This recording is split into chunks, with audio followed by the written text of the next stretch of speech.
Hi, folks. If you could all grab a seat. Closer is better. Thank you very much. So we don't have to shout as much, and we will get started. Just a couple minutes late, which is on time for us, so that everybody has a chance to get here. So thank you all very much. Thanks so much for coming. My name's Augusta. I work with the Willamette Valley Visitors Association. Really stoked to have you all here. Just want to orient you. We have food in the back. Please help yourself. There's plenty. Bathrooms, if you're not familiar with the space, just through the blue doors, and in the hall you'll see the signs. I would love to turn over to Ernie, who many of you know. And maybe not. I am Ernie Hebert. I'm with the Sheridan Parks and Recreation. I'm also a member of the Yamhill River Access Committee, I guess I could call it that. And Chris over here is going to be our moderator tonight. He's going to do a presentation. And this is really a program that is just in its infancy, but as you can see by some of the maps around here, its purpose is to try to get river access to the Yamhill River system. So it'd be the South Yamhill, Yamhill, and then maybe a couple tributaries like Mill Creek and Willamina Creek for access for recreational purposes and that sort of thing, which we used to have 30 years ago here. We used to have a lot of things that we don't have today. So it's trying to explore that and get some input from the communities as far as, you know, what they would like to see, what questions they might have. And that's what this program is tonight, to just kind of put it out there. What's this all about? What are we thinking about? What are we looking at? And what are some ideas and things that you would like to see? There'll be another meeting like this in McMinnville tomorrow morning and Dayton tomorrow evening. So they got it kind of spread out. So we're kind of really at this end of the valley, and we have a lot of opportunities here. And then McMinnville, Dayton area, Amity, you know, toward the other end. So it kind of made sense to have it kind of split up where we could have our own meeting down here. So with that, I might turn it over to Chris if you're ready. Yeah. Go ahead and Am I supposed to get started. I just was here to. Well, thank you everyone for showing up. My name is Chris. I'm a consultant. I'm assisting Travel Oregon, Willamette Valley Visitors Association, and Visit McMinnville with this process. I'm basically just providing some extra capacity for them so that we can talk with you all and get some feedback and some direction on our potential project. So here's a quick overview of today's agenda. We have scheduled 2 hours. I don't think we'll need all that time, but we're certainly willing to take all that time if you all would like to use that amount of time. We have quick introductions of each other so we can get to know you and learn a little bit about you. Of a project overview, just kind of why we're here or how we got here. Going to talk about very quickly some examples of other projects in Oregon with river recreation that might have an influence on the work that you all do. We are very fortunate to have some expert insights. We have an in-person expert here. We also have a video of one of our colleagues from the South Willamette Valley. We're going to take a quick break. We'll get you a chance to refresh, use the restroom, that type of thing. And then we're going to get into the really important part for us, and that is the feedback exercise. So we have a couple maps around the room. We're going to ask for your feedback and your comments. We're also able to take notes if you want to speak with us, if you want to get together with your neighbors or your friends or folks who share similar interests and provide feedback to us, then we are very interested in capturing that in notes, and that will then kind of wrap up our session. Can we kill the lights at all? Is it? Yeah. Interfering. Can we do that with that bill? Should be doing this during the eclipse. Who just forgot about the eclipse because they were working and it didn't get that dark? Yeah. Yeah, exactly. It's like, oh, it's 11:30. I guess it's over. Is that a little bit better? A little bit. Okay. So, turn this up so I can see it. The first thing we'd like to do is a round of introductions. So if you could please tell us your name, where you live. If you're from here, that's great.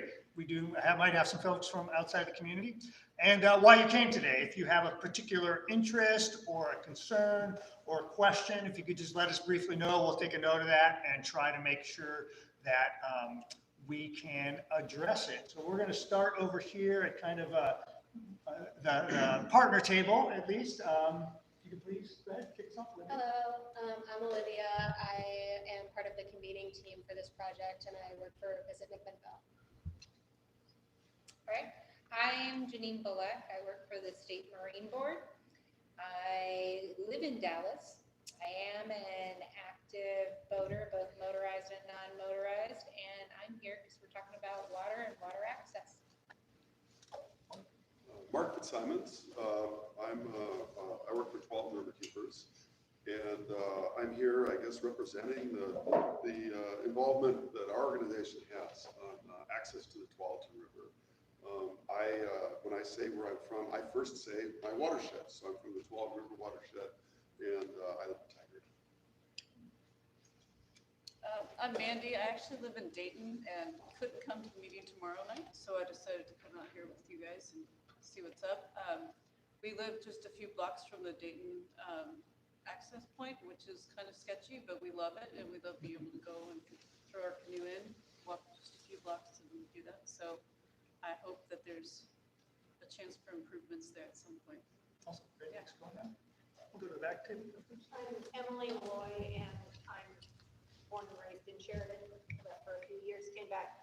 I live out Mill Creek Road, and I actually have a farm that fronts the river. Awesome. Thank you for coming.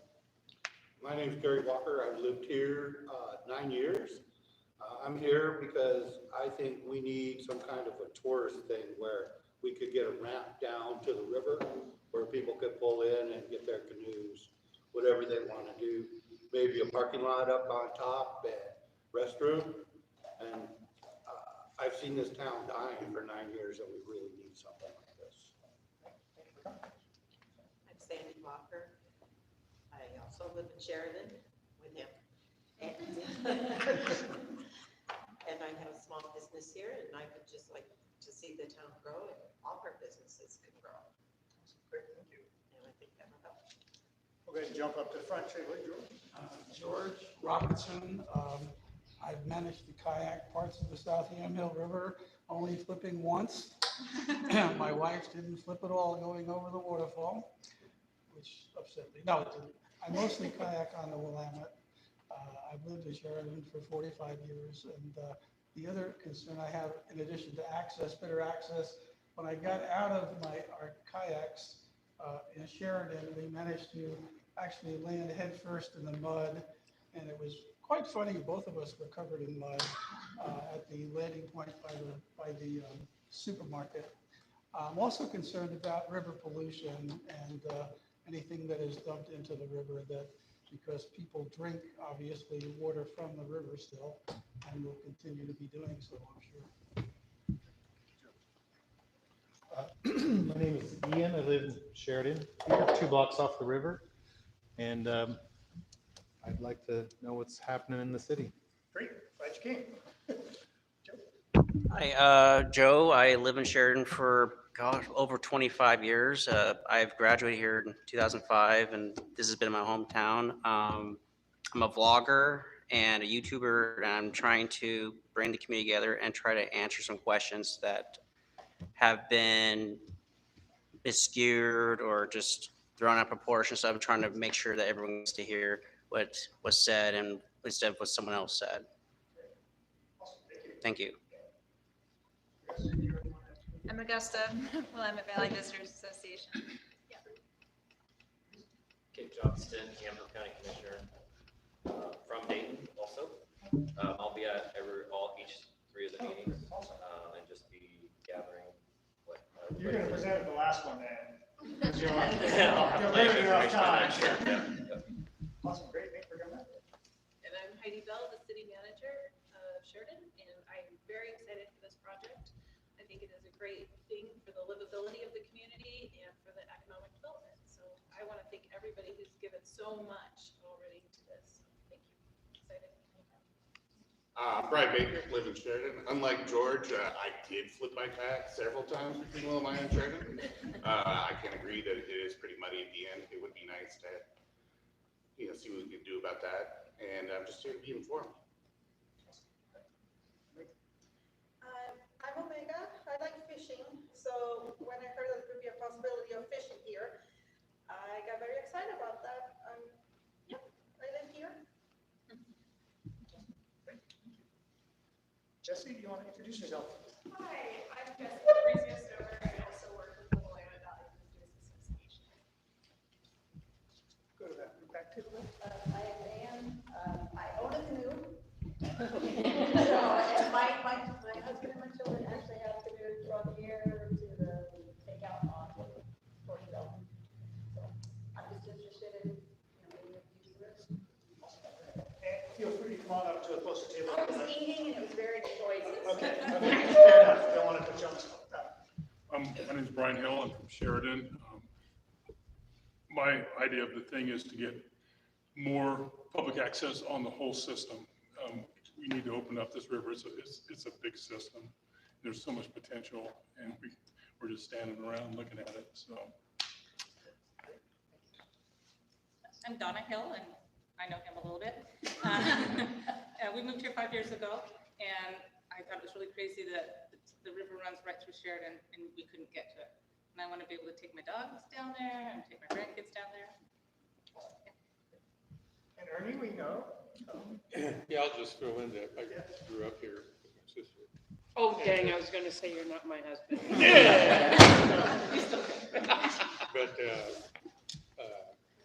property in Sheridan, the city currently owns was purchased 30 years ago when the Memorial Park was built.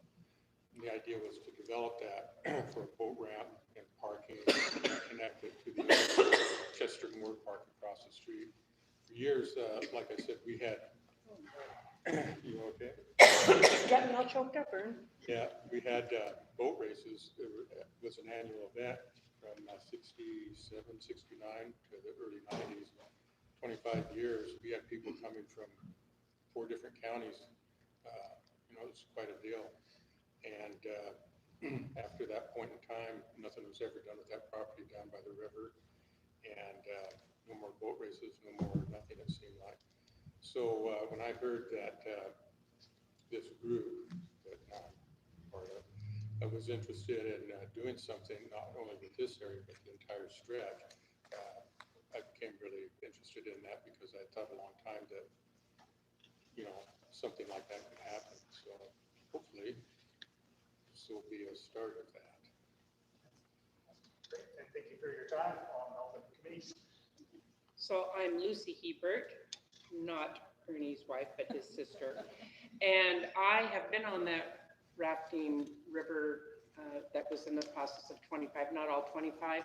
Many wonderful times on the river with a lot of the community members having fun, whether you're in it for the sport to race or just to enjoy the beautiful view that Sheridan has to offer to people, not only from Sheridan who really deserve it, because we are a very restricted little community and we deserve to grow. But it's also something for everybody in our community to be able to use and enjoy with their children instead of traveling miles away. Why can't we just put the boats in and then glide down for as far as you can go with your grandchildren? Or maybe if it's an adult, they might want to go all the way to Newburgh. But I think being on that trail for our community, first of all, they deserve it because it's right there in front of them. And I would like to see it happen because I do believe it would be a great thing for other people who are traveling for tourism, whether you start at Grand Ronde or Willamina or Sheridan, whatever your task can be, it can service you all the way down to hopefully Newburgh. So I'm very excited for that to happen for the folks. I was a rafter, a little rubber rafter, by the way, and mine never tipped over. Must be nice.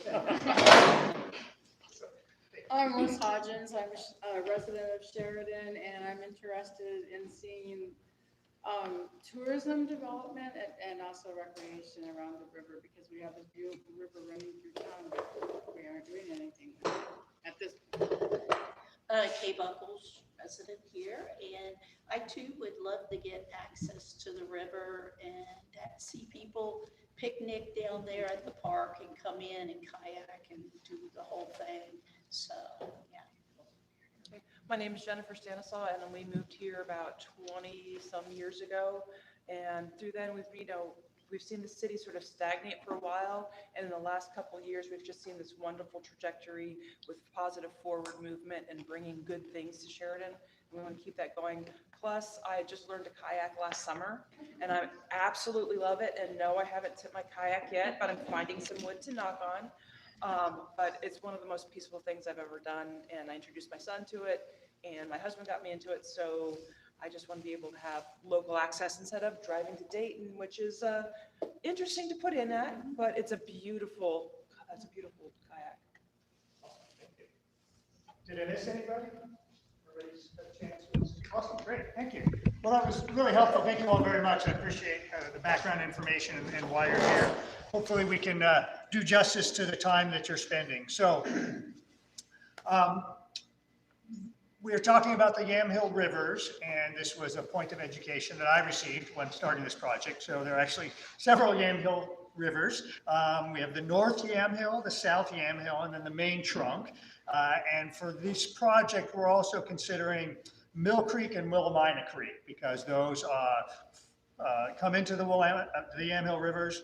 And then all said, that comprises about 120 river miles with both flat and whitewater sections. So a fair number of miles, pretty diverse experiences, flows through a number of jurisdictions, private lands, forest lands, tribal lands, etc. So a lot of opportunity for year-round, family-friendly, potential family-friendly recreation opportunities, floating, fishing, whitewater, depending on the river levels, paddling. But really the formal access, as many of you mentioned, is very constrained. It's very limited.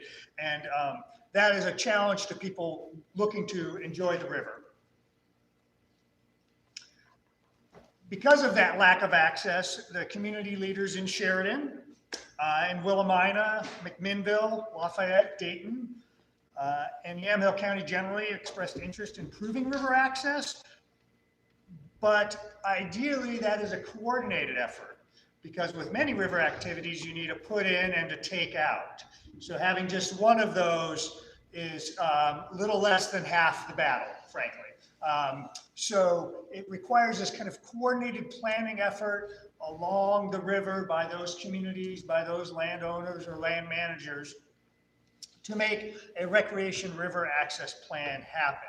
So some of the tourism entities in this area, they realize the need at the local, regional, and also at the state level, involving the state entities, to convene a group to talk about what that might look like, is it needed, and what benefits that could provide. So that group originally came together in the fall of 2023 of last year. That group agreed, yes, we would like to do something and we could do something. And then with help also from the tourism community, funding was put forth to organize a steering committee and community leaders. And these public meetings are part of that, so that we can present to you all some of our initial thoughts, get your feedback, and then make a decision based on all of that information about should we improve public recreation access, and if so, how? What does that look like exactly? So what is the area being considered by the interested parties in this? It is this graphic, which may not look great up here, looks a lot better. It's the same graphics that you'll see on the walls here. So, but just generally, starting at the edge of the community, the western edge of the community of Grand Ronde, running down into the main trunk of the South Yamhill, running down to the main trunk. It includes the North Yamhill River section south of Highway 99. It's a pretty short little piece there. The main trunk all the way to the Willamette, and then both Willamina Creek, you all know, is north of Willamina there, and then Mill Creek coming in from the south. And who had property on Mill Creek? Is that? Yeah, great. Thank you for showing up. That's awesome. I have property on the Yamhill River. I grew up on Mill. Oh, thank you. Okay, thank you. So currently, public access is fairly limited. You can see there are 2 stars in the upper right-hand corner there. Those are Lafayette Locks and Dayton Landing. So those are the existing access, identified public access points. Historically, there were at least two other access points we've identified. And those are the yellow crosses there. That was Kiwanis Marine Park and Monroe Landing County Park. Those are no longer officially used for public access. Salem, Wallace Marine Park in Salem. Did you say Wallace Marine Park? No, I didn't, because that's on, I said, I'm sorry, it was a Kiwanis Marine Park. Oh. Okay. Yeah, thank you. Okay, Kiwanis Marine Park, thank you. That does sound like Wallace Marine Park. And you're like, that's on the Willamette, this guy's crazy. No, I go got off you. of there all the time. That is not to say, of course, that people only access the river through existing or established formal access points. And the steering committee group identified more than a dozen informal spots. These are the orange diamonds on this map. That's quite a lot. Not surprisingly, most of these are on the upriver portion because that would make sense if people are then wanting to float downriver, paddle downriver, et cetera. So a fair number. Some of these are known and accepted access points by communities, but they're not formalized. Some are not. I don't think most of these are not promoted. So we call them the informal access points. The steering committee also identified potential locations for new public access, and if it was determined that the informal ones were not appropriate or could not be developed, there are these additional purple circle options. For example, the Mill Creek Recreation Site, that is on the Bureau of Land Management, Public Land Management Agency. Those lands in that area have been identified for recreational development by the BLM. That could be a potential put-in opportunity where the land manager would be amenable to it. Again, most of these on the upper reaches of the project area. With the exception of Terry Park down further downriver. So here they all are together, right? But even then, that doesn't make sense. So clearly, there's a need to identify the best locations and develop those in a coherent manner if that's what the community wants. I want to be clear that there's no presumption that any or all of these are desirable. That is really up for this community to decide, the collection of communities, the river communities to decide on how to make that happen. But it definitely makes sense to do that in a coordinated plan manner so that we have those put-ins, we have the takeouts, we have stops along the way, that those sites, if they are developed, they have the correct amenities for the broadest range of users. So again, making sure that we take this effort forward, and if development is desired, it is done correctly and provides the most benefits and reduces the negative impacts to the greatest amount possible. So the second half of this meeting, and again, this map is up on the wall too, is devoted to your feedback, particularly about these sites. You may see something that you like, and we'd love for you to take your marker and a sticky note and say, I think this is a great idea, and stick it on the wall. You may see something that you don't like, or you think your neighbors might not like, or you think some other member of the community might have a concern about. We need to know that too. We want to know that. And you might write a sticky that says, this is a horrible idea because access is bad. That's super helpful for us. Thank you very much. And so we're not really looking for affirmation or pats on the back. We really want to know what's good and what's bad about these potential ideas. So, again, the goal of this project, of this work, is to assist those communities who wish to improve river recreation access in coordinating with other communities, with other partners, and entities along the river, such as public and private landowners. This ultimately creates a better river recreational experience, and that's the goal here. Everybody in the steering committee is very interested in providing a high-quality river recreation experience. There's just been like, oh, we're just gonna make a place that people go in and do their thing. No, they want to make sure, again, those negative impacts are moderated or controlled. Members of the steering committee are looking to improve economic benefits to these communities by providing this river recreation access, potentially through rental shops, through guides and services, through restaurants and cafes that will serve visitors, so any range of opportunities, and also then provide very clearly benefits to the members of those local communities. So if residents do want to do recreation, if they want to do river, if they want to get exercise, if they want to go fishing, if they want to be on the river out in nature, that all of those opportunities are also provided as well.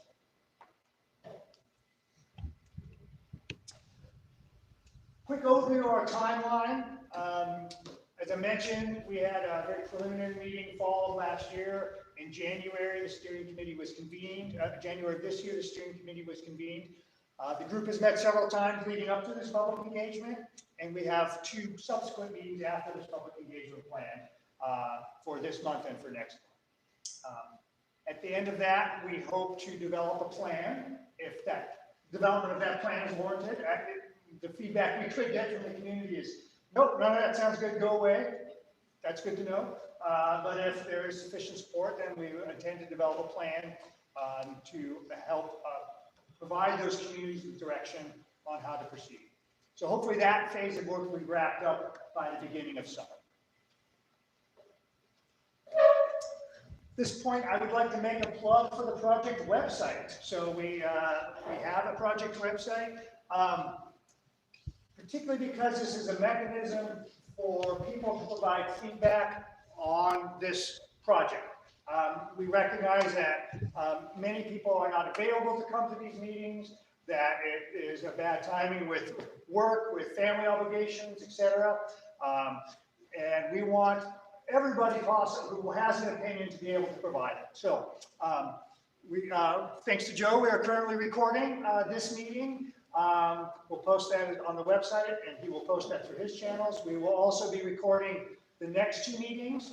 Those will be available, so please let your friends, your colleagues, anybody else who is interested in providing feedback but can't make it to any of the public meetings, that they can look at the information online. They can click that community feedback survey button, and they'll have the opportunity to provide their information.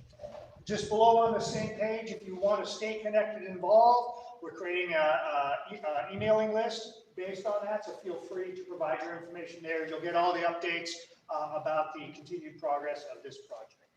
So, yamhillrivers.org, super easy to remember, right? The QR codes on your tables, this one will take you to the website. Yes, right. You can scan this, send the link to your friends and colleagues. Oh, yeah, can we, is that? Yeah. Yeah, okay, we're gonna get my good side, which is closer. Okay, yeah, okay, awesome. Thank you.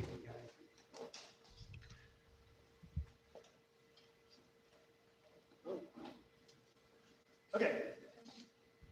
I'm really good at talking fast. Take a break real quickly. Are there any questions? Did I miss anything? Any feedback? Yes. Safety. Yep. I think that's a critical issue. Yeah, thank you. So George said safety is a critical issue, and absolutely. And that is one of the most basic parts of an enjoyable river experience, right? And on other projects that communities, other river project communities have done, involve many aspects of signage, of life jacket sharing. You know, there's no charge. The life jackets are out. You can use them, put them back, take them home, please, just use them. Coordinating with other members of the river community for cleanups, for sharing information about hazardous trees, which you know is an issue, particularly in some of the locations that have burned recently.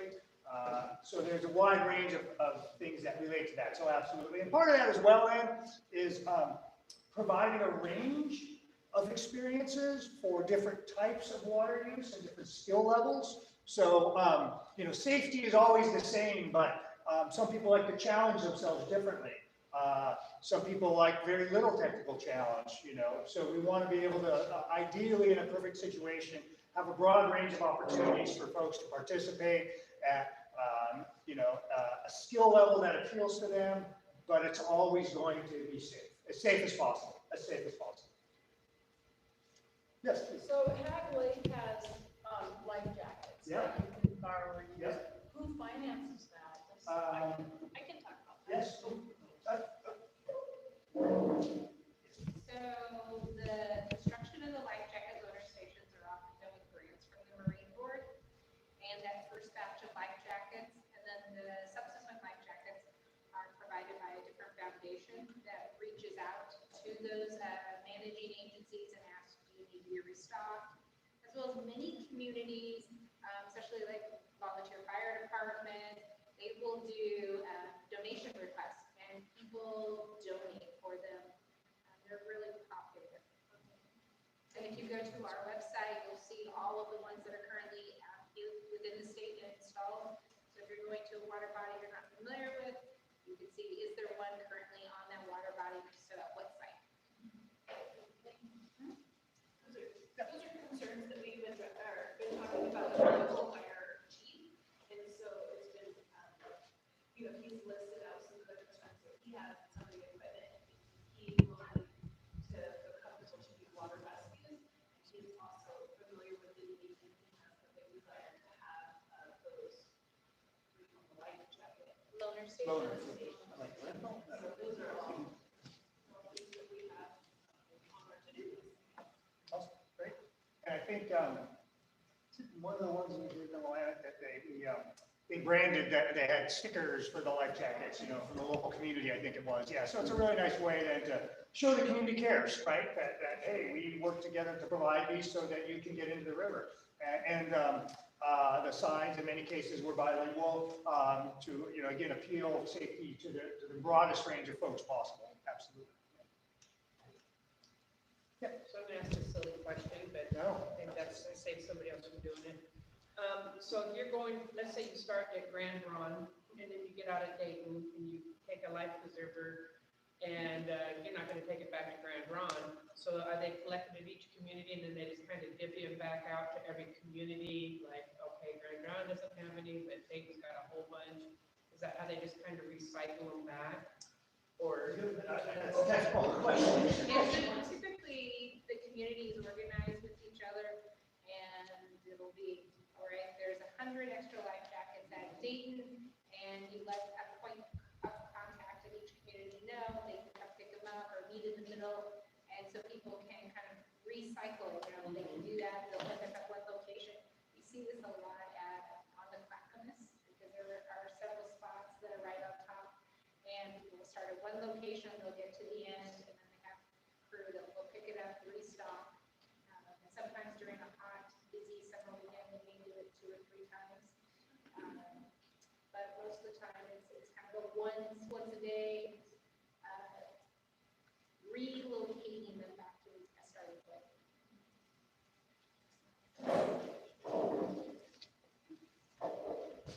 Any quick questions at this point?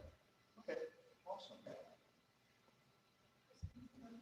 One of the yeah. things that's been really important, I think, is to find people that are not right, and also have river, you know, frontage of their property, and to bring them in early, because we really want to know any of those concerns earlier in the process rather than later. So I think if everybody in this group could go out and talk to river people, and then that will help spread the word. And that's really important. Yeah, absolutely. Thank you. And I should as well, not only do we have this and the website, but certainly all of the steering committee members, in this case, you know, Ernie is on the steering committee. If you have a member of the community who has a question or concern, and then we're comfortable speaking to, you know, one of their neighbors, a person in the community, then that is a great opportunity. Absolutely. You can ask, you know, to speak to yourself, Mikey, you know, and if they have any questions or concerns. We want to make this as personal as possible, for sure. Some people are just more happy and comfortable speaking with another person about their questions or concerns. So yeah, absolutely. And we do want to hear from everybody. And if they do have a concern, we definitely want to hear about that because we want to be able to address it if we can now, not 6 months from now. Is there a requirement for, every landing or whatever to have a restroom, ADA compliant? What are the requirements if you're having this access? The technical expert. Yeah, so there technically is not any requirements. However, if you would like our grant funds to help build these, we do have some requirements. We require there to be some form of sanitation, even if it's seasonal, so maybe it's just a porta potty out during the peak use. We also require there to be some parking. The amount of parking is dependent on the type of access and the space, but accessibility. We want to see that triangle connection from that accessible parking space, an accessible route to the sanitation, and also to that hole in the water with whatever aspect it looks like. It could be a slide, it could be a traditional concrete ramp, it could be a variety of a carry down access, but we want that accessible route. It's very insulting to folks to say, yes, it's accessible and they can go park, but they can't get to the water. Or they can get to the water, but there's no place to park, there's no sanitation for them. So we want that connection to it. So those are our requirements for our funding. And then there are different requirements with the permitting agencies to limit or protect the resources that are out there. So there's different construction strategies, materials that we use. And that all is defined at the site. It's defined as to what that is. Not every site will look the same. There's limitations based on whether there's a wetland there or there's archaeological concerns. So what each site looks like is very dependent on what is there on the land. Does that help? It does, and then I'm questioning, a question about the grants. Are all us communities going to be, vying for these different grants? Is there a cap on the bucket of money? You're getting really far. Did you bring your check? We would have jumped in early. Where's the form? Yeah, where's the form? Maybe sharing too how you get here. Yeah, so the funding that we anticipate would be used out here comes from the purchase of the waterway access permit. So paddlecraft, canoes, kayaks, rafts, stand-up paddleboards that are 10 feet in length and longer purchase a permit. The funds from that permit go directly to help improve access for paddlers.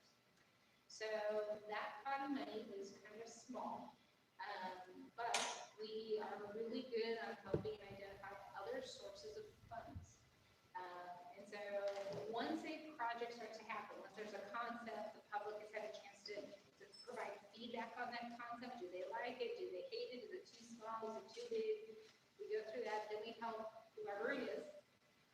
We'll say, Heidi, go through this permit process. The permit process is long and lengthy, and so we'll help go through that process. When it comes time for construction, we will know well in advance, okay, hey, you should also ask for a grant from state parks. This project has a great element that also would work for ODFW's conservation fund. It also has an element that would be great for travel Oregon. So we help identify some of those other sources of funds. We also encourage local communities to fundraise yourselves. We work with communities who have had salmon baits, silent auctions, spaghetti fees to raise money. Sometimes it's a couple $1,000, sometimes it's a lot more. That shows that community investment. And those are things that my board really looks at, is having that community investment in that level of development. So when it comes time for construction, we wouldn't be coming and say, okay, the city's just rolling in cash. You got a couple $1 million just lying around. No, we will work with the community to figure out how to help put forward the best funding package to be successful. And is this typically, well, it's kind of hard to speak, but a 5-year, what are our hopes and dreams? Is it 5, 7? It depends on the location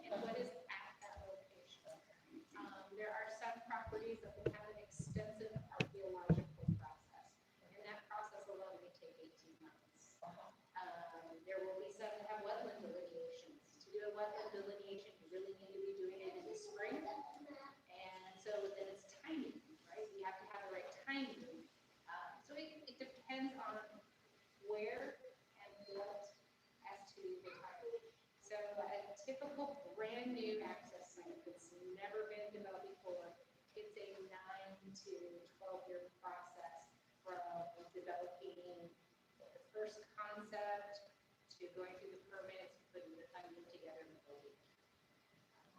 So it can be a short time, is probably 3 to 5 years. And it's on a case by case basis.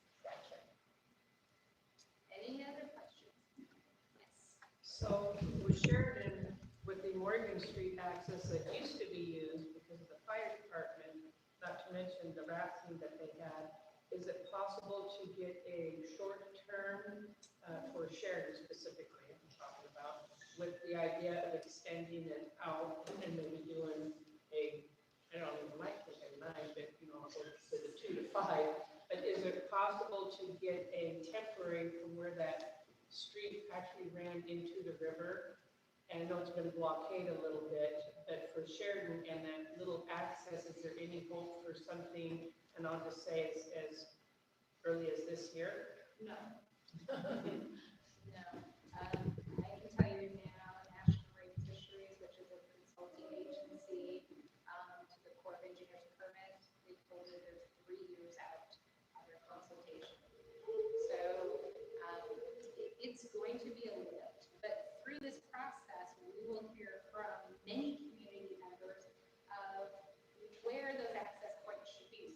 So if we hear overwhelmingly that that access site is the access site for the community of Sheridan, great. That then becomes a priority access. So it's to help us identify the where and what. Is that site boating, fishing, swimming? Maybe that site is boating and fishing and swimming is in a different location. It's to help figure that part out, because nothing's worse than when you try to shove everything that anybody can ever want in a big postage stamp, because then within months will help identify those things. And then we'll go into that next part of trying to help the plan. To qualify for like state parks grants, you have to have a plan, right? This is going to put the communities in a really good position because they'll be able to plan, help get more grant monies. So it does take a bit, but I'm not planning to retire for 8.5 years, so I'm going to see some things happen. And I'm definitely going to make sure that my predecessors are well aware of this process. And I know my counterparts at state parks and ODFW are here for a while too. Any other questions? Michael, stay standing. It's no surprise. She needs a smart one here. Okay. Awesome. Thank you. I do want to bring up some examples of other projects that have occurred in the past 7-ish years. Because, of course, every place is different. Every place is unique. But there, I think, are lessons that can be learned, particularly when we talk about some of the things that I've heard you folks mention. So, an example of, I think, kind of a community really taking control of their river access is Estacada. Over the past couple decades, as the Portland metropolitan population increases, the upper reaches of the Clackamas River, we're seeing a lot of use. And Estacada was a main access point along that river. But a lot of that visitation was not benefiting the community, and there were some negative feelings about that by community members who saw lots of visitation and a lot of use, but not a lot of benefit. And so Estacada, to their credit, kind of took control of that situation. They worked with upriver land managers and landowners. There's not really a lot of communities up past Estacada on the river there, a few, but also with the river community, the river user community, to make Estacada a better stop on the river and to link it more to downtown, to improve access to the river for everyone, and to really make, or to help take advantage of that visitation with their business community. And I think that was very successful. I think in retrospect, they did a lot of really good things. They leveraged a lot of federal money and state money to make improvements to the riverfront and to plan connections from the riverfront to the downtown. And that benefited not only those visitors coming in, but also the residents. The residents now had better access for fishing, for boating, for hanging out on the river. And, you know, Estacada could have decided they didn't, you know, they wanted to stop access as much as possible, make it harder for people. But that, you know, probably would have exacerbated the situation and not benefited their residents either. So a really good example, I think, of taking what was a problem and becoming more of a problem, and taking it, planning and using fundraising to make it a benefit. Another example is the Rogue River as it passes through downtown Grants Pass. So major river that is a major recreation destination right through downtown, at the end of downtown. There are a lot of locally owned businesses that depend on that river for their livelihood. A lot of fishing, boating, guiding, shuttles, etc. And the town wanted to ensure that those businesses could grow in the future as demand increased. And part of that then was making sure that close-in river access was a priority for that community. And what Grants Pass did is that they didn't necessarily say, we're going to take this parking develop it. What they did is they said, it's important to the economic development of this community that we have close-in river access for residents and for guests, and for our guests, for the businesses that support them. And so just making that statement and codifying that in their plan allows other entities like the Parks and Recs Department to say, oh, okay, when we go to develop this park, we want to make sure we include all of those uses along the riverfront. And so again, being very proactive and in this case of Grants Pass, highlighting local economic development through use of the river, but not at the expense of access by residents. Finding that balance. So at this time, we'd like to hear from folks whose work is focused on river use and management. So we are very fortunate to have Mark Fitzsimmons here, the River Experiences Program Coordinator. Did I get that right? Okay. For Tualatin River Keepers. We then, after Mark presents, we will then have a short video from Johnny Helfrich, who is based on the Mackenzie River. She will tell you about herself as well as Mark providing you more information about himself. He's going to speak for about 7 to 10 minutes. We're going to watch the video, then we'll do some questions for Mark as well. So, Mark, I guess you can stand up or sit up here, wherever you would like. I'm happy right over here. Okay, yeah, great, thank you. I had a few notes to share. My task is basically to share our experiences on the Tualatin River. And the whole first page, Chris did a beautiful job covering, and Janine did the rest of it. So I'll focus on kind of our particular experiences. I work for Tualatin River Keepers. We're an advocacy organization for the Tualatin River, but we've kind of taken on the unique role of being kind of the champion of access to the Tualatin River over the years. The individual cities along the river have definitely, focused on their piece. Washington County, considering the Tualatin River pretty much is Washington County, has one public access on the river that isn't really even developed right now. There's no state land, no state parks or anything along the Tualatin River. Metro, the regional government for the whole Portland region has a lot of property along the Tualatin River, but not much public access. One of the multiple properties has a spot that I can go for boat and water. And then the other big landowner is the National Wildlife Refuge System. And they're not real keen on they're very, very careful about people out of the refuges obviously for wildlife.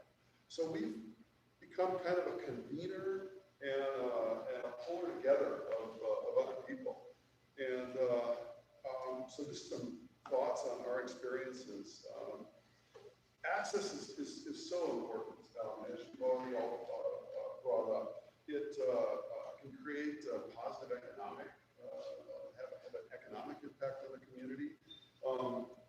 People buy stuff, people want to rent stuff, shuttles, people hiring out to bring people up and down, drop them off here, pick them up here.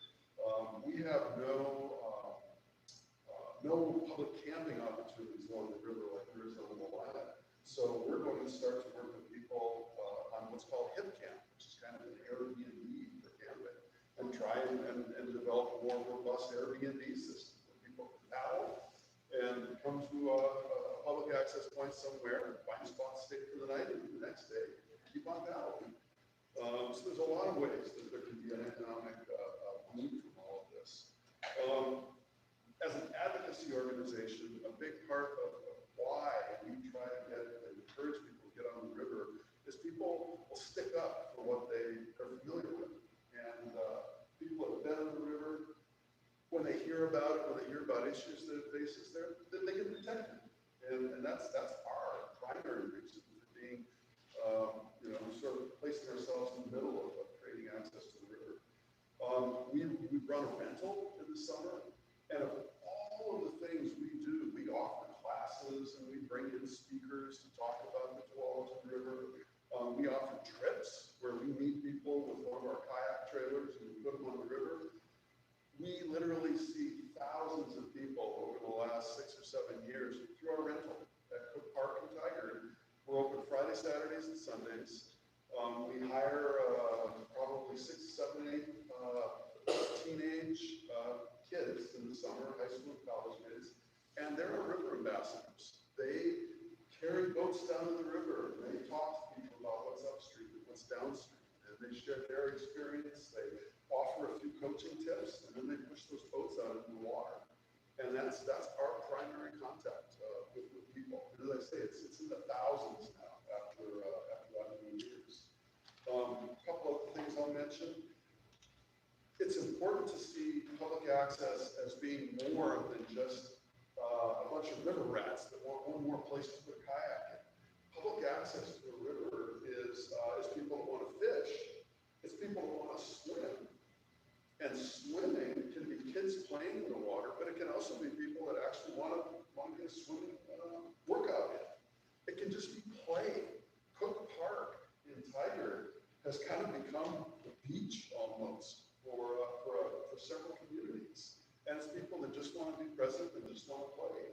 Because people have cared enough about the river because of the familiarity with it. It's clean enough now that you'll get a little muddy, but you're not going to have to worry about what else you might drag home with you.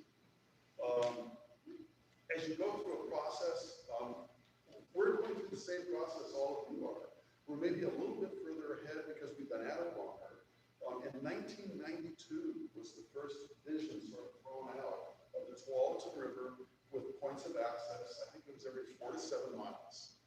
And 30 years later, we've got one point of public access that has some sort of adaptive hardware, for people that maybe have different abilities or have a hard time getting in and out of both. One location on it all. We've got 3 public launches. This is over about a 35 to 36 mile stretch of river between 2 dams. 3 that have a ramp, some sort of a ramp where you can back a trailer in. And out of a dozen or so launches that can be publicly used, we've got everything from the gold standard, complete with a floating dock, and adaptive hardware, bathrooms up on the hill, a meeting area, a big map of the river. For every one of those, we've probably still got a handful of essentially the road right-of-way meets the high water mark of the river, and people park on the shoulder and they drag their boats through the mud and they kind of slip and slide their way down to the river. So 30 years later, that's kind of where we're still at. So it's an ongoing process. I really hear what Janine says about that vision, that need to have a long vision. We're right now in a process of contacting all of our access again, 12 river keepers is kind of we're the one voice for the entire river, for the entire waterway. So we work with Tiger, who's naturally concerned about their one part. We work with King City, which is naturally going to be concerned with their part. We work with Washington County, who is concerned with their one part. And we collectively help. We help write grants. We help locate money sources. We offer paddle trips to stakeholders. If you want to get your city mothers and fathers behind your projects, find ways to get them out of the river. I can't stress that. And that's a lot of what we do. We meet people at launches, some nice, some not so nice, some pretty challenging. And it's important for our city mothers and fathers, elected officials and staff members to see those. And we do the work for them. We get go to the water and we get them in the water. And they have these amazing times. Our rivers go through the backyards and the cities, and you kind of see the very developed, sometimes overdeveloped side of things, but our rivers also pass through incredibly wild areas. Even on the Tualatin, there's a stretch, almost a 12 to 15 mile stretch with one point of access along it. And you kind of feel like you might as well be somewhere up in the wilderness up in Canada. So I guess just to finish, as you go through this process, get public input. It's so important, and get your people out of the river. Those two things will, I think, be key to making that 9 to 12 years, sometimes maybe a 3 to 5 year process. And other than that, awesome. Yeah, thank you, Mark. That's super helpful. I really appreciate that. We're going to watch a quick video, and then we'll circle back for questions from Mark and any others that might have come up in the video that we might be able to answer. Yeah, for this part, I think we're going to get the lines. Then we'll turn that on.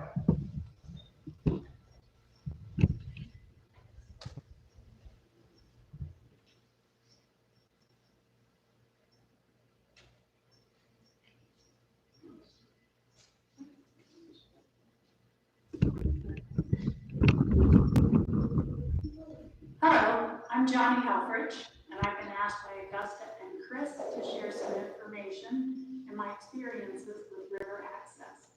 And I'll focus primarily on the Mackenzie River. The Helfrich family has been in the guiding and outfitting business for over 100 years.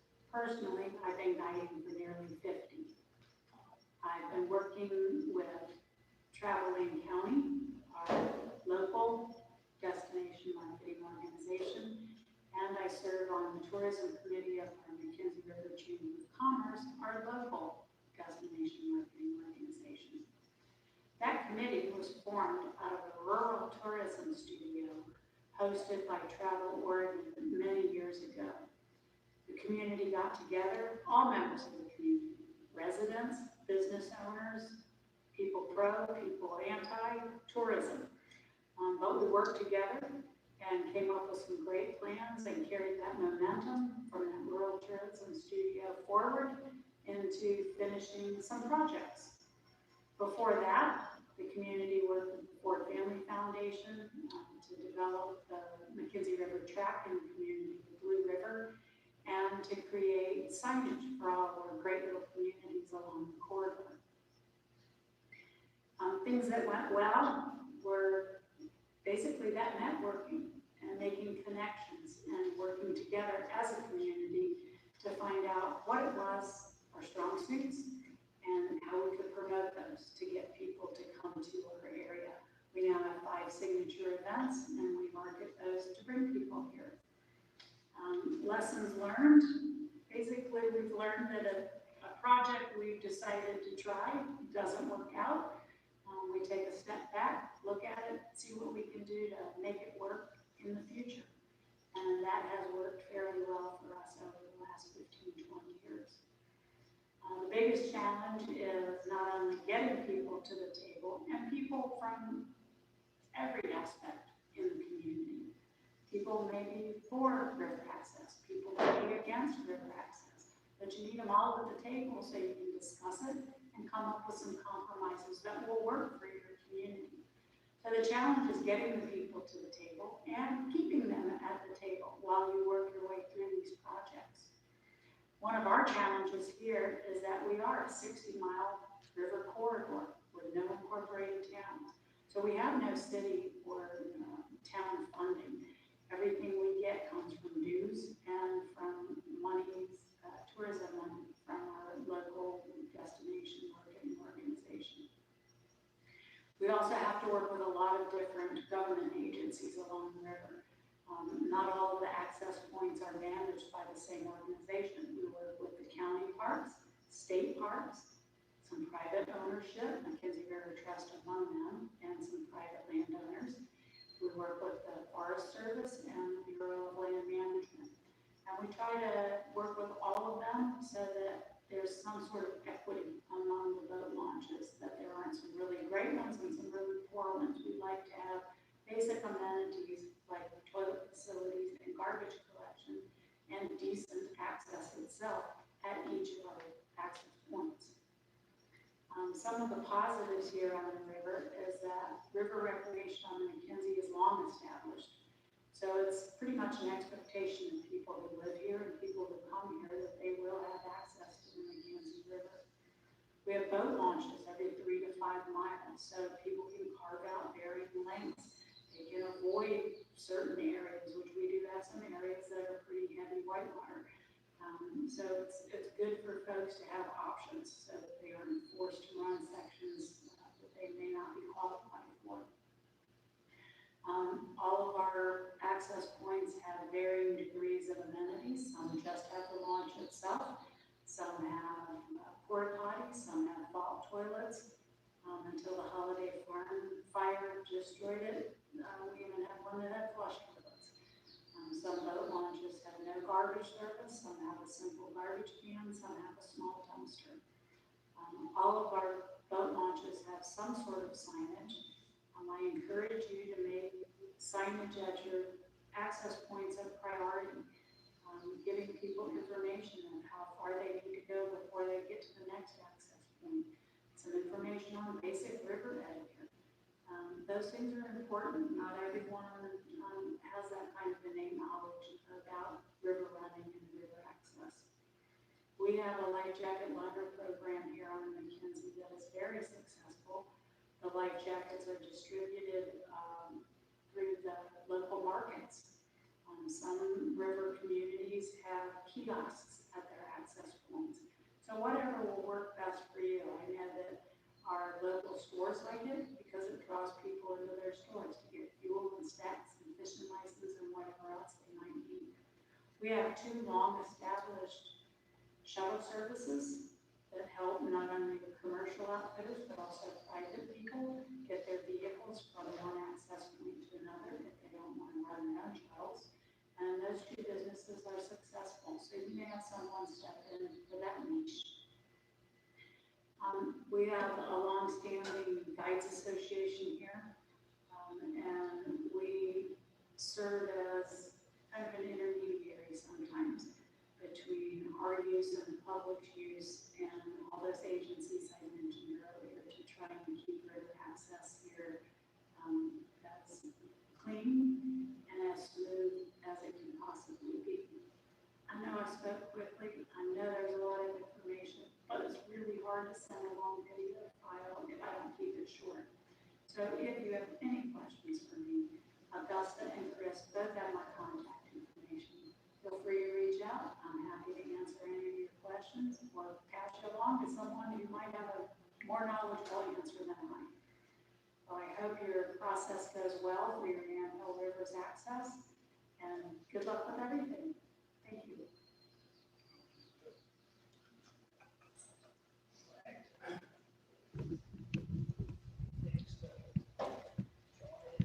Well, obviously, we can't ask Johnny any questions. Are there any questions for Mark about Walter River Keepers? I do have a question, Mark.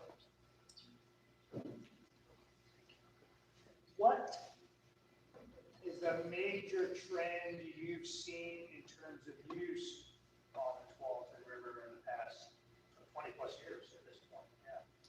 how that might relate to what we might see here in the future. As a lifelong canoeer who grew up in northern Minnesota, a little bit of a decline in canoe use. Okay. Steady growth in kayaking with a huge amount of interest in sit-on-top kayaks and fishing kayaks, much more complex, heavy ones, and an explosion of paddleboarders, inflatable and all and such, but just so much more paddleboard use. And people aren't paddling anymore either. A lot of these heavier kayaks sit on tops of paddle drives. Folks that sometimes it's because they can't paddle for mobility issues. So that's sort of that trend. But I also just see more and more people wanting to get into the river, and we have so many public access points that are a boat ramp. Well, not so many. We've got 3, and the boat ramp goes down to the river, and that becomes everybody. The kids are playing, the frisbee is being tossed to the dog, and somebody's down there eating their lunch, sitting on the dock, and then somebody comes with a boat that they want to watch. And there's sort of this scattering as they try to make room. And I see adapting to that. I see the city of Tualatin planning. In fact, they went to a bond for this, an entire new riverfront access that's going to be tailored to all of that demand. They'll still have their ramp, I mean, the river launch a boat, but they're going to have this whole new area where you can literally walk right from there up to a spot that you can get lunch. There's going to be racks, so you can put your kayak up on a rack and walk it up to the bike block. So I see that. I see Tiger replacing a dock that was put in, I think, in '97. And we're finally starting to step through the wooden planks on it. So they're going to replace that, but they're going to add a whole new, what they call a low entry with adaptive hardware, and there's going to be no concrete ramp into the river there. It's just going to be for people that are carrying down kayaks and paddle boards and things like that.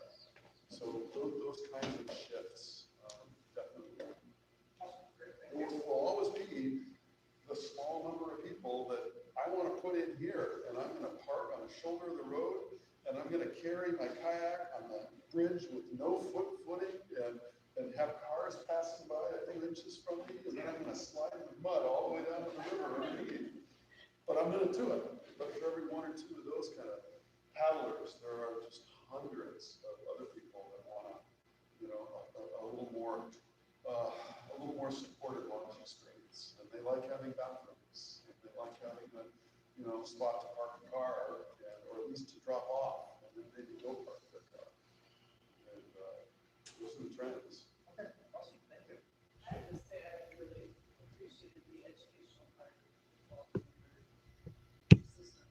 And like, we still use a book that we got about 15 years ago with all birds and all that. Excellent, excellent. We're embarking on a project right now to redo a folding map, a flip river guide, and the signage at each one of the public access points along the river. We're going to completely, they were all put in 10 or 12 years ago, and so much has changed. So we're going to redo those with a lot of public input. What's important for people, what do you want to know about ahead of time, and education will continue to be a big part of that. I got a question for Janine. It really deflated my sails a lot when you said 9 years. So I want to try to see if I can compact that down a little bit.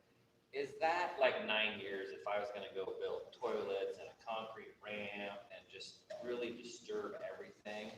Or is that for what Mark was just saying, like, I just want to put some pilings and a floating, let's call it temporary float in the river? Would that be like maybe a couple of years? Or is there different levels to it, I guess? Because I'm trying to look at the quickest way possible that I can get access. 9 years to me is just really deflated my sense. So a lot of it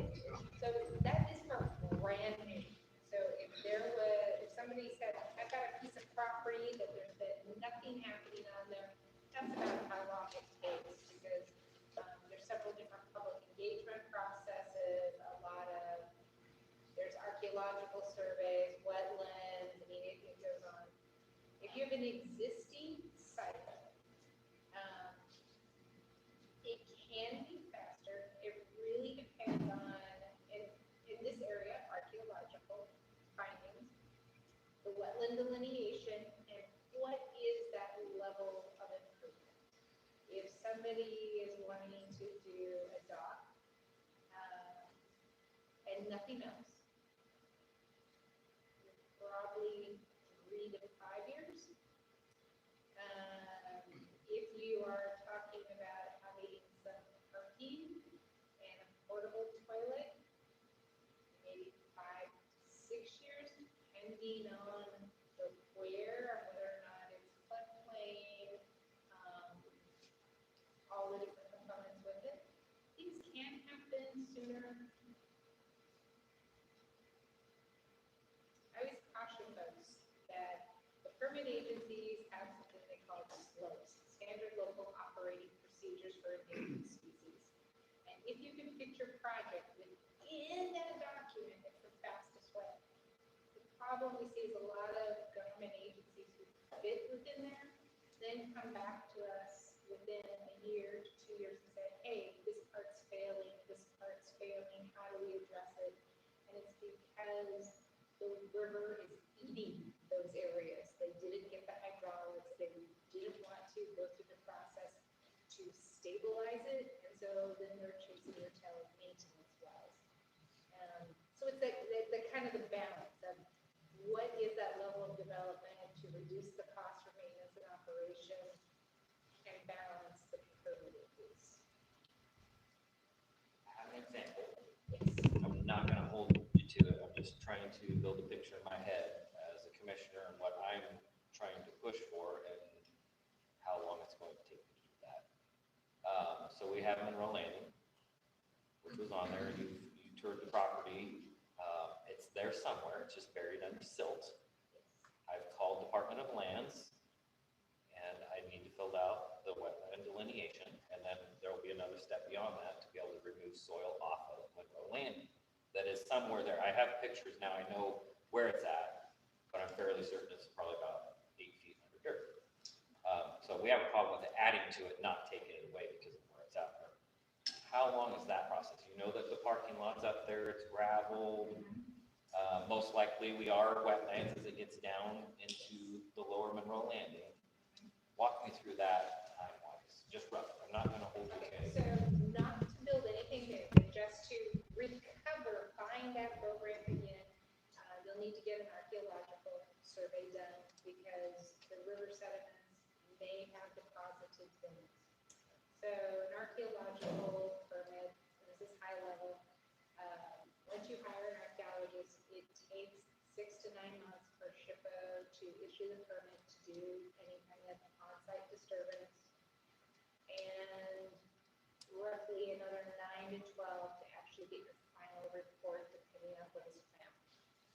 So you got about 18 months involved with the archaeological component. That can be happening concurrently with the wetland piece.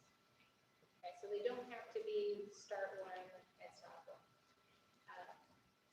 Once you got those two pieces, because they'll be required for both the DSL and the full permit, then it is submitting them to reclaim the existing site. DSL let's say you can get that permit within about a year. Worst case, I think it would be.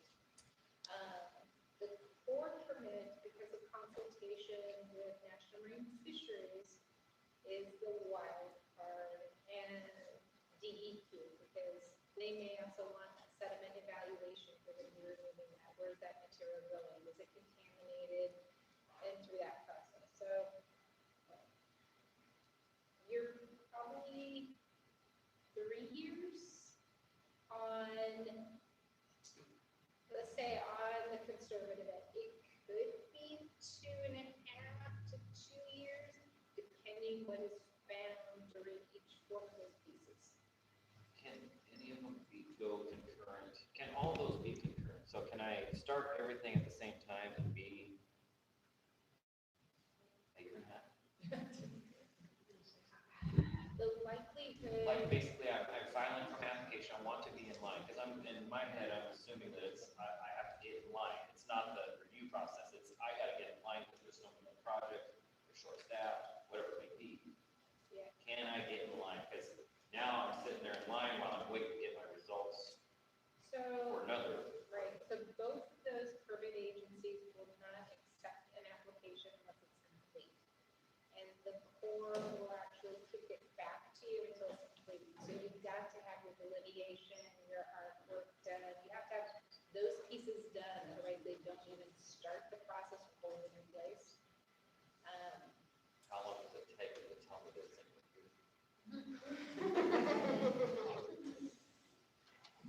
You see what I'm getting at here? Yeah, yeah. I'm trying to buy my time here. Right. It's really, it depends on so many things. But, I mean, the first thing is, so you submit, right? You would spend about $750 on the DSL permit application, and they kick it back. So you have to do another $750 sometime in the future. Core is free. DEQ is not free. And I'm thinking they would probably charge you a lower fee, so you're about $1,000. And if you've gone through any kind of DEQ consultation, they want the pre-application discussion, then the application. And this is where things get a little weird. The Corps won't issue their permit till they see DEQ's for run water quality, right? The Corps permit goes to a point and it stops until they get concurrence or a biological opinion from National Marine Fisheries. Once they get that, they then do tribal consultation, they do everything else. So their permit, many of the processes do not run concurrently, where DSL's processes are very much concurrent. So it is really variable. I've seen some things go amazingly fast, and I've seen other things take a lot of political pressure to move them into an active position again. So I guess if you're discussing that, to me, this presentation needs to tweak just a little bit, and I would take your existing, I guess your existing landings that are inaccessible and label those as one.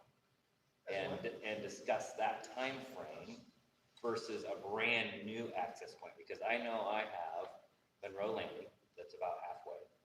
Then I know that in McMinnville, there's was it the Rotary? The Joe part? Kiwanis one that washed away. You have that one that is, in my own opinion, is an existing, but needs to be, so hopefully part of that 3-year time frame, not the 9-year time frame, because it was already there at one time, it just needs to be rehabbed. And then you have probably Lafayette Locks wouldn't be considered an access because it's just dirt trails going down to the river. But then you have Dayton that we're in the process of rehab. So I guess I tweak things just a little bit so that if somebody gets to the end of the presentation, they're like, oh, great, we have Dayton Landing at the end and nothing to start for 9 years. That's a little bit disconcerting when you're trying to sell the community on something fabulous and it's like, oh, 9 years, just we'll walk out. Yeah, so I totally get it. There's a sign back there that says the best way to get something done is to begin. We're beginning, Yep. right? And I'm not the only one that's like 9 years, really.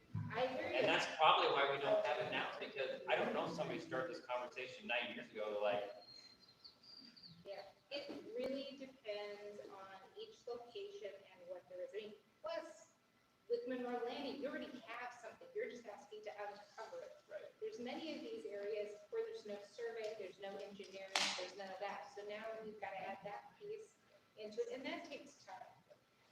As well as if it's a newer site or reclaiming this talk about the site in Sheridan, right? It historically was something but it hasn't been that for a long time. And you've got some community members who aren't gonna remember that. You have several who have an idea, you're gonna take part of this grass out of here.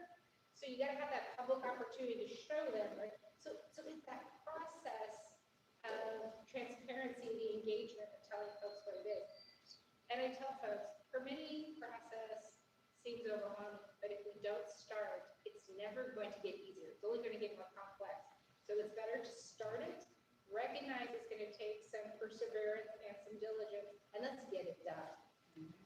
I guess my biggest thing though is make sure, I guess, that it's clear at the beginning. Look, we have a road landing that gives a possible time frame of 3 to 5 maybe. That way people aren't overwhelmed when they're like, hey, you're 9 years, and then everybody assumes that there is no access point for almost 9 years. So I guess best case scenario, 3 to 5 from Monroe and the Quonset landing.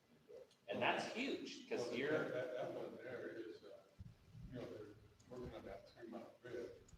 They've had to have already gone through all this stuff. If you just. Oh, I guarantee you that stuff will not overlap. No, it's a separate project. No, I mean, we did. Okay, just put a ramp right in there. Oh, yeah. We would Me and be you fine. would love to think that. So, thank you for that. Appreciate that. It's helpful to put context to keep people engaged. We are going to take a quick break. Okay, I promised you a break a while ago.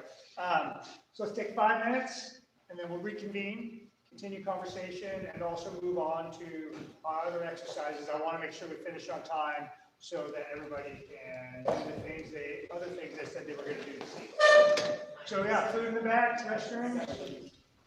Let's take 5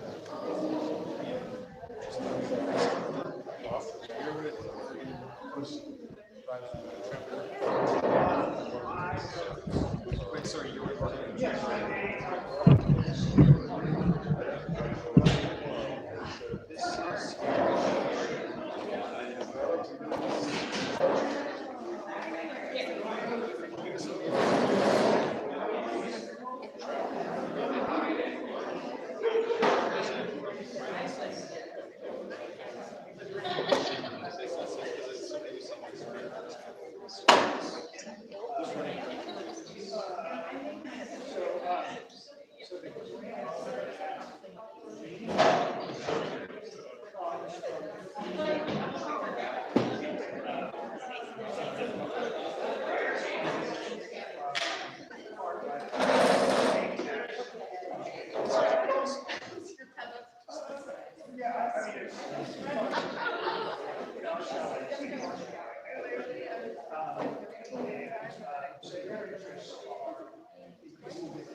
Generally,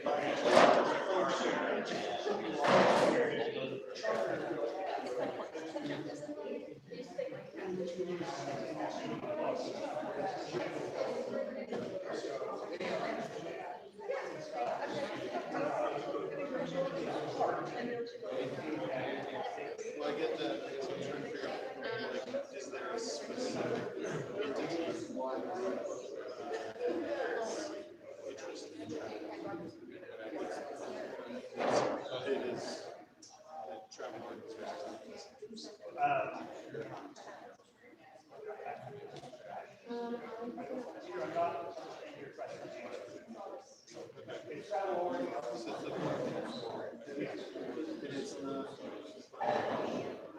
not interests by safe area. I'm just trying to make sure I understand what's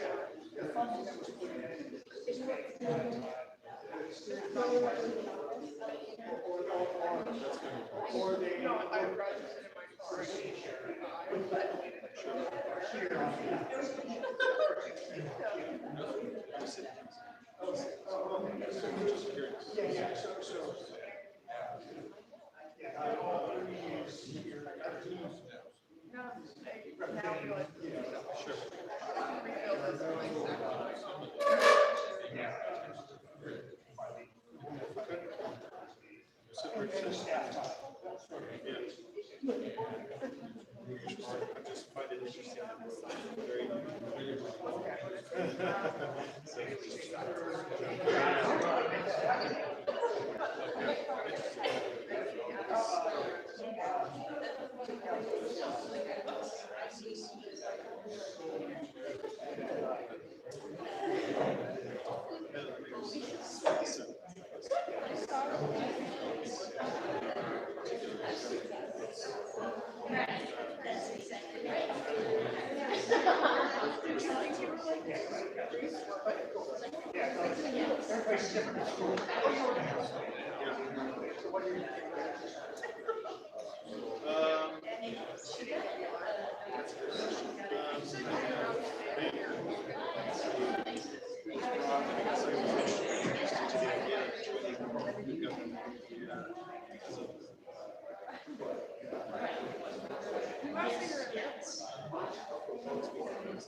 It's like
yeah, he sounds like this.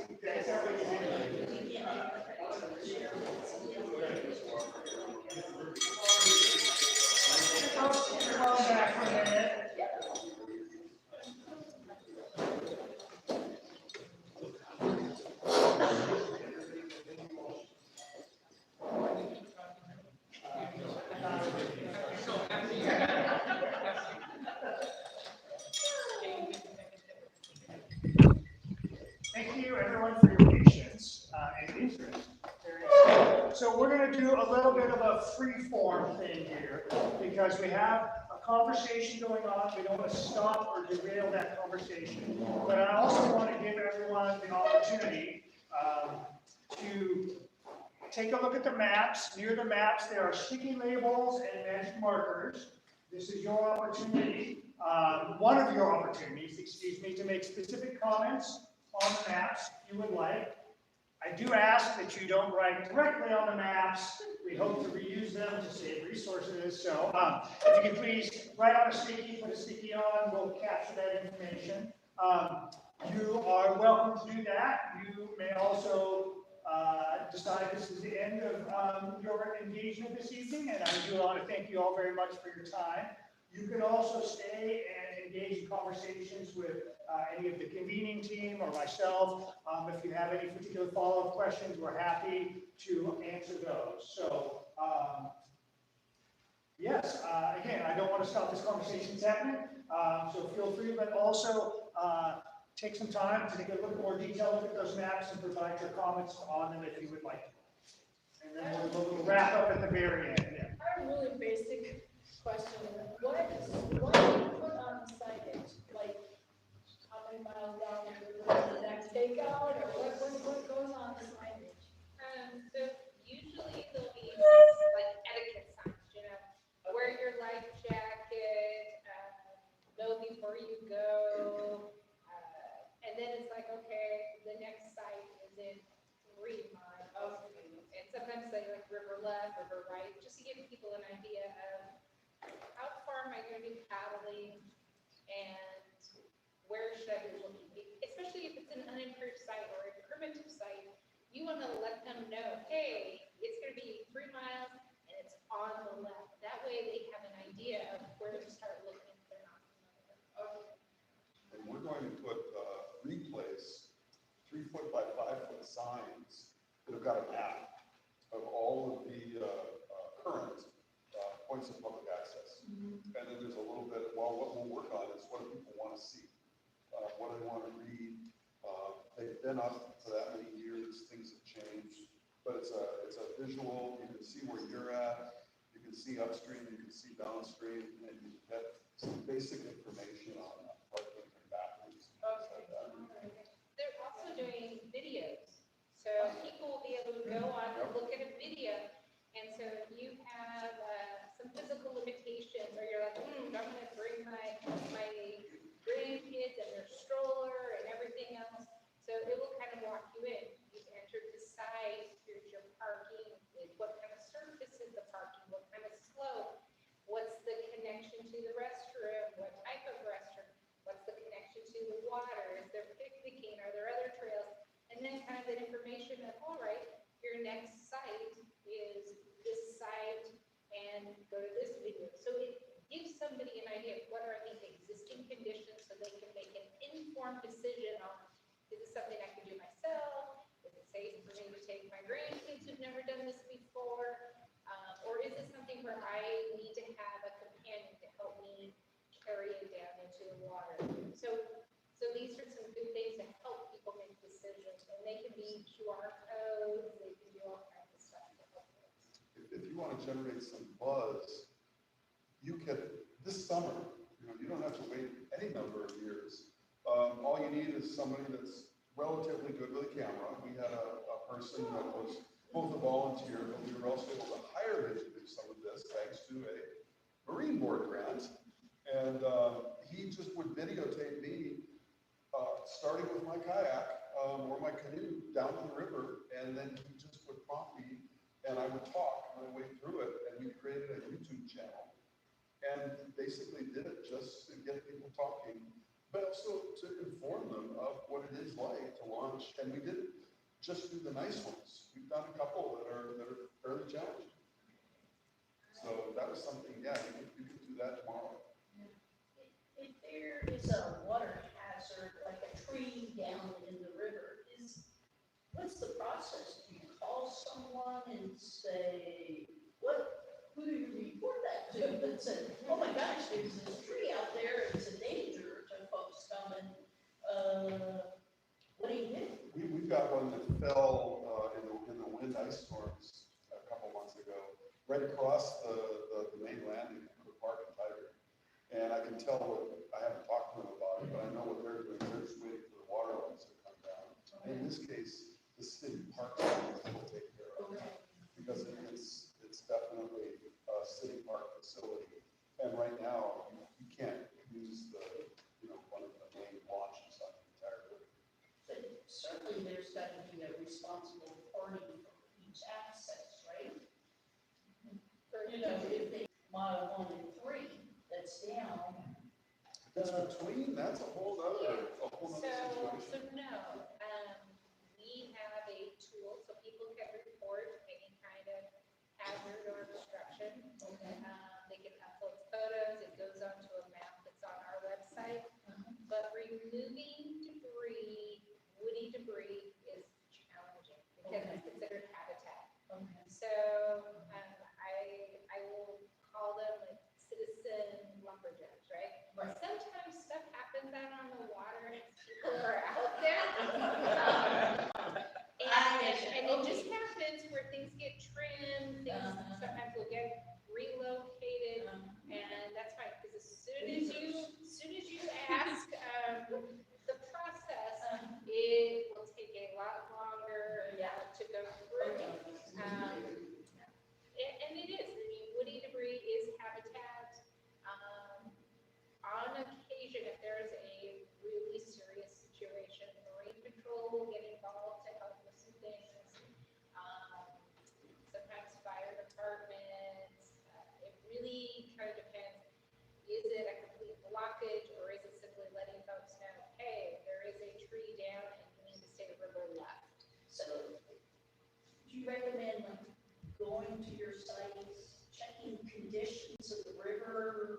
You know, because is that what people should do is basically go check the website and see how the river conditions are? Yeah, so, you know, some areas, the conditions change, right? In the summer, it is lazy, relaxed, right? So it's also letting people know, hey, during the summer flows, this is a very lazy, relaxed water body, kind of an entry, and give them an idea, you know, it's not a lazy thing up on Little Mountain Creek in the summer, right? Right. But the main part, it is. It's fair to do that as well as, hey, in the spring, water's moving faster, it's a little flashy, depending on whether you have a rain event, on whether it's gonna go up, it's gonna go slightly down. It's fair to do that. If there's a gauge, identify. To see current river flow, go check gauge block at this location. And that way they can see, is the river flowing at 800 CFS or 2,400 cubic feet per second? And how many gauges are there along? And you see them, the river on a map, is there? So there are different websites and the river gauges are managed by a whole variety of agencies from USGS, National Fisheries, DFW has a couple, Water Resources, there are a whole bunch of folks. But we can look and see what the gauges are, and those are always good things to let people know. Because I know when I go out paddling, I check to see what gauges are running. Because it will inform me whether or not it's going to be a 4-hour trip or it's going to be a 90-minute trip, and I don't know what I'm doing. The 12th River is a great example of a river that's full of wood. And what happens, the winter floods redistribute a lot of what's in it and flushes a lot of it out. So as the water levels start to drop and drop and drop, usually by about June, the early paddlers, some of the more serious paddlers, they're out in May. They're the ones who find where the log jams and the blockings are. And they'll frequently let us know. But, you know, it's interesting how typically what I tell people is that by about the second or third week of June, somehow you're able to pretty much paddle from Hillsborough all the way down to, the Stafford Road. But again, the citizen lumberjacks, most of them are really good, but you see that they'll trim a branch or they'll cut through something. It's just creating passage. It's not, they're not going to move the branches. But typically by about the second or third week of June, I've noticed that there are usually no more veterans on there.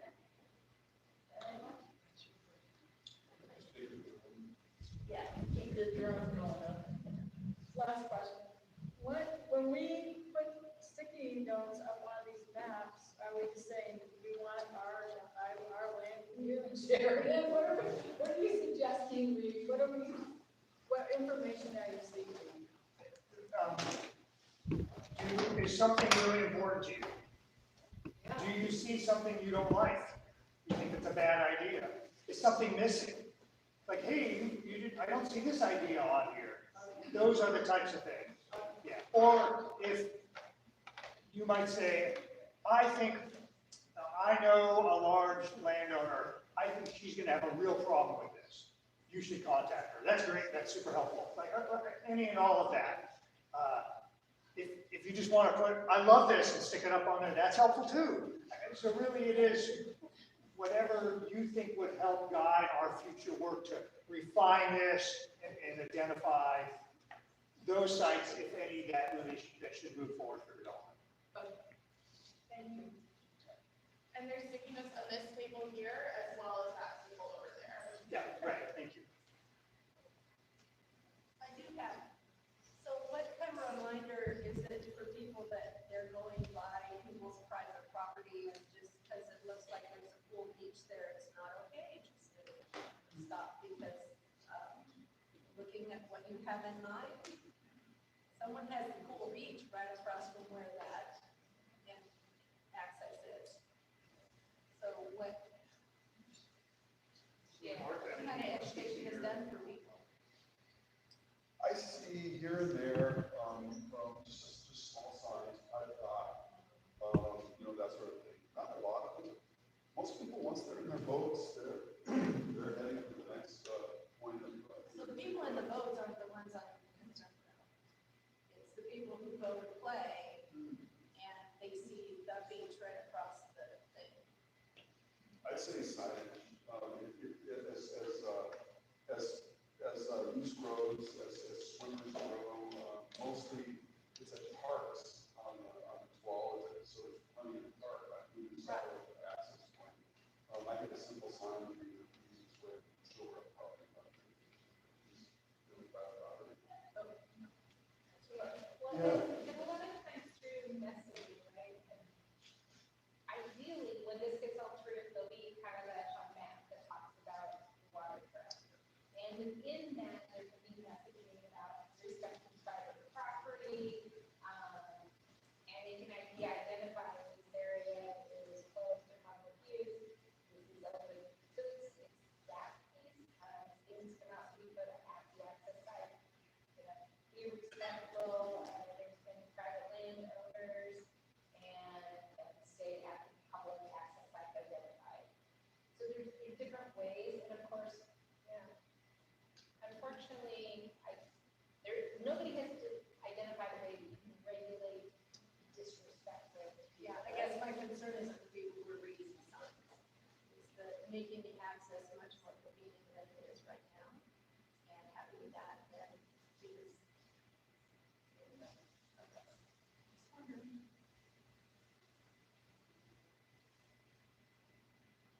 So folks want to get up? Yeah, right,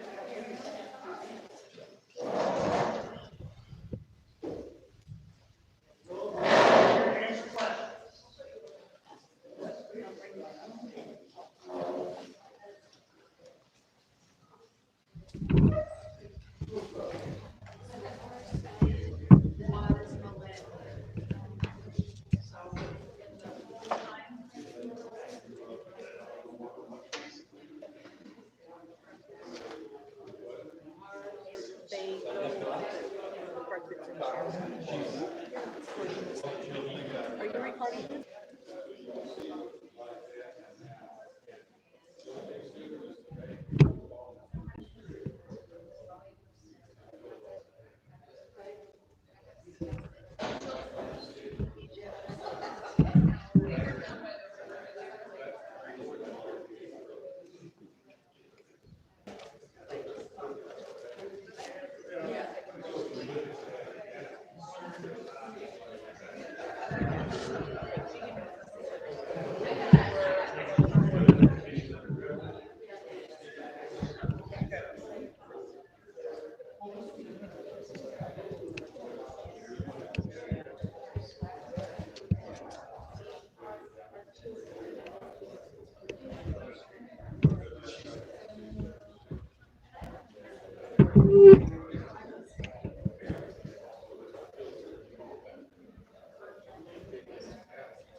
email the information. It's a 250-page document. You know where the Memorial Walkway is, you know, down West Main, and the kids go down that bank. Is that, I can't remember if that area is city property. I think there's a real narrow strip. Isn't that a real narrow strip? I'm wondering if that's worth looking at. Well, there's a lot. Okay. Yeah. Gas stations. But if you go far enough down the bank, that's part of it.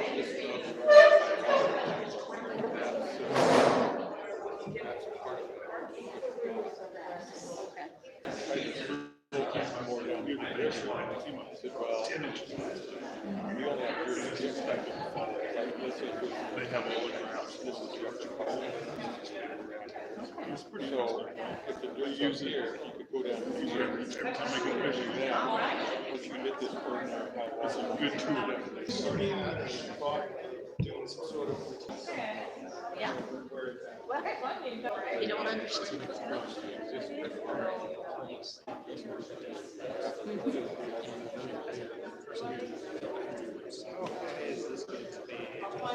Right. Yes. Film away.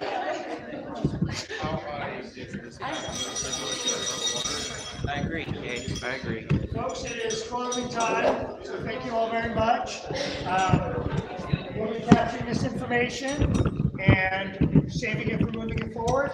If you've had so much fun, you've got 2 more chances tomorrow, so tell your friends and neighbors. And thank you all very, very much for coming. Really appreciate you taking your evening to spend with us. And if you again scan the QR code, you'll be able to use the yamhillriver.org website. But if you also opt into that email and the sign-in sheet, you should start receiving kind of email.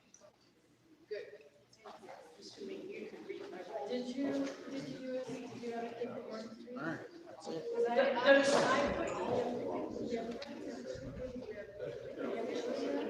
just need a vote.